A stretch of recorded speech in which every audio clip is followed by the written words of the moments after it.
As metal detectorists, we dream in bucket listers. Do you know what's at the top of my bucket list?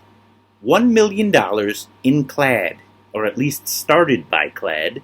And we're going to invest that clad in the stock market, and we are going to grow enough of a nest egg that I can hopefully do a lot of detecting in the future.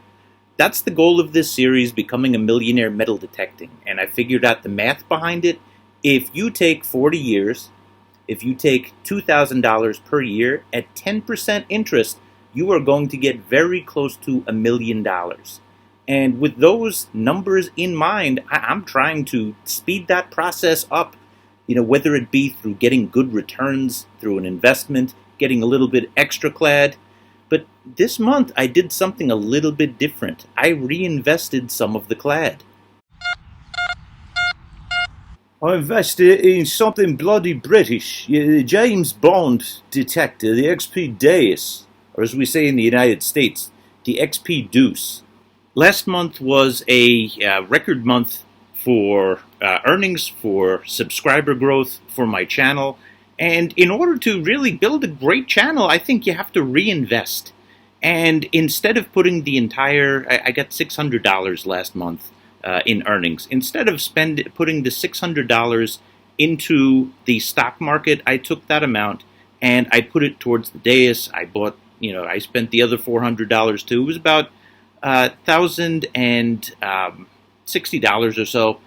And you know what? It is helping me quench the fire that's going on in here. I want to see if there is a detector that is better than the Equinox out there. Chances are there's a few of you out there with the same question in your mind. But my thoughts are developing on this. Maybe regressing. Yeah, I've been saying for a while I want to be a connoisseur of detectors. But you know what? In business, there's no waste. And I really have to start to take an inventory of the detectors that I use and that I don't use. And, if I have people, my kids, let's say my kids want to start detecting. No, I'm not going to sell it. But if it's just picking up dust, yeah, take that, sell it. Detectors sell for a very high resale value. You don't get the entire investment back, but you get most of it. And if you think about it, if you pull just a little bit of clad with that detector and resell if it doesn't fit your brain, you know what? You broke even. And you have that knowledge in your head. So that's what we're going to possibly do. And anytime that I resell, we put that money right back into the stock market. Anyway, let's take a look at how much clad we pulled, because that's one of our main sources for revenue here. It's that time of the month. It's clad appreciation time. So this is the time of the month where I go and deposit it. I bring it to Coinstar. I make sure to take the gift certificate, and that lets me not get a 10% takeoff.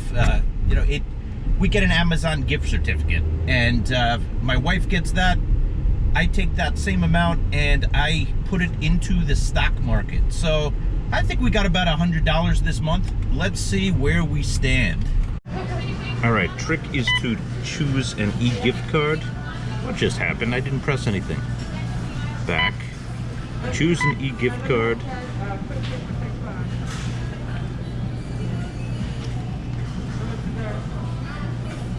Wait for the spinning wheel. Go!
These are all the extras that have been accumulating, and our final total for the month, $75.80.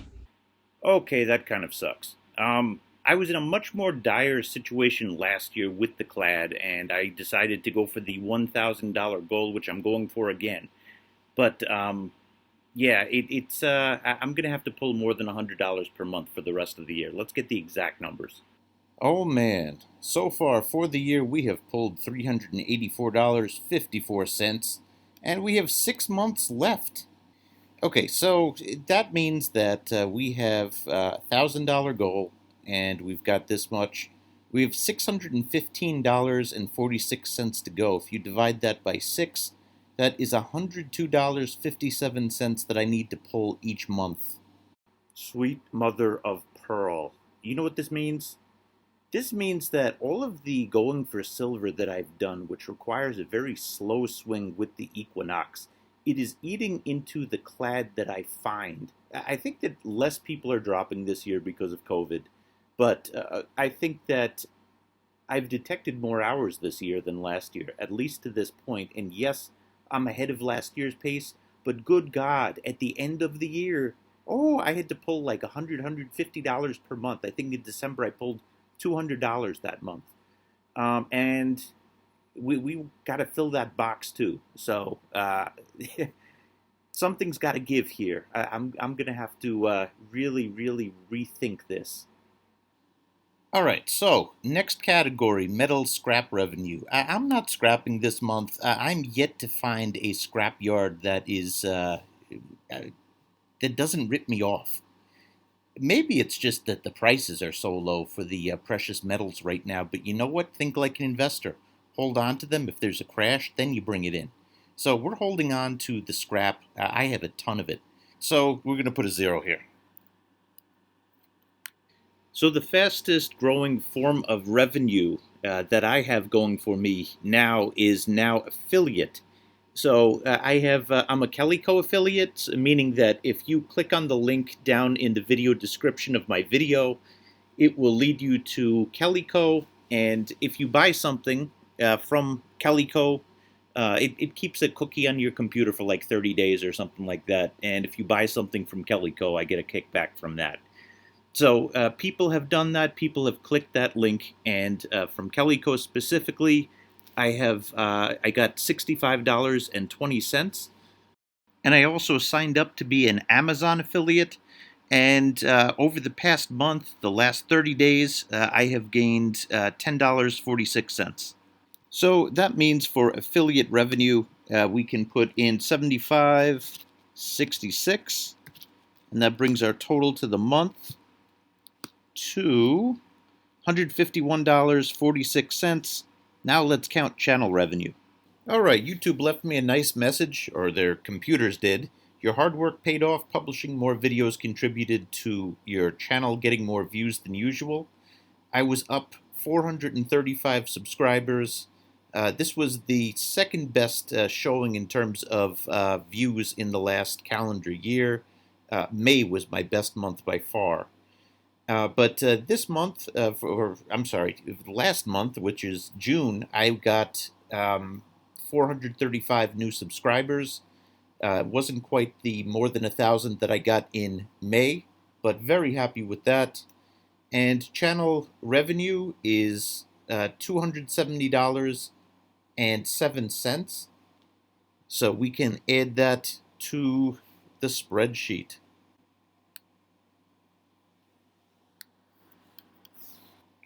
And that brings our yearly total to $1644.14. So now that the year's at the halfway point, we can say if we double that amount, we have $3,200 of income from metal detecting. And that puts us ahead of the $2,000 that we need. But if you think about it, I invested in the dais, so we're gonna have to make even more of a push. And again, it's worth it. You know, it adds value to my channel, and I want to be able to do more stuff like this. And it's finally broken out to the point where I can. But every expenditure, comes out of this. Let's take a look at how the stocks are doing. So I have done some spring cleaning. And there's still this one annoying position that is still not moving up. And it's got to get all the way to $2 in order to break even. But I'm going to wait it out. It's still a recommended buy on the investment service that I subscribe to. That it performs well, except for the stocks in this. I picked the worst of their stocks. I've learned from that, and I've finally started to break even with this in total. So the really good news is if you look at a 2-year chart of my stocks, it's at an all-time high. This does not mean that I invested them well. I did not. They underperformed the S&P 500, and it's finally getting to the turnaround point right now. But it's at an all-time high, or very close to an all-time high. So it's headed in the right direction. I'm a believer that the future is bright if we are committed to making it bright, if we're committed to blasting our way, not paving, paving is the wrong word, blasting our way to success. And it starts with doing something that you love and following through on what your curiosities are. You know what? I want to know what detector is the best. Could I have used some of that money towards the goal with the stocks? Absolutely. But again, that could be replaced at any moment. I could sell a detector and I could put that right back in. So, you know, life is, it's not an easy equation to solve. There's many variables, and you really have to triage. You really have to decide what's the most important one. That's what I'm trying to do here, with the ultimate goal of having more time to detect financial freedom. And you know what? I'm having a lot of fun doing this. I hope you understand this is not meant to be a brag fest or anything like that. It's meant to illustrate a possibility. You know, maybe you want to do that too. Maybe you want to, you know, dream with the clad that you find. Maybe you choose to get a machine with it. Maybe you choose to, you know, take it somewhere, take a trip. You know, that's great. You know, but really with metal detecting, it's a hobby that it opens up so many doors. It has with me with, you know, meeting a lot of great people, and I've gone to a lot of great places, and it continues to open doors for me. And it's the only hobby, if you think about it, that really is profitable. So why not shoot for the stars? That's what we're trying to do. Anyway, hey, thank you. This video comes out on the last day of the month now, and I totally missed that, but yeah, we'll fix that for next month. Thanks for watching, everybody.